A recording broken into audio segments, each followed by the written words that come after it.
Intas yan na tuwi, di hinangal sa nga uya, niyong apa nga iti apag darigma. Kaya siya kay inkalinipa, yang uray mo anyaman di pagbanagan.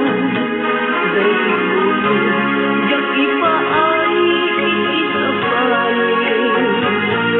Kain kini, at ikagyan di kalain. Awan sa balin, na ilan ayaten. Dagtoy kain, tigas na ang kaniya.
Awan sa balin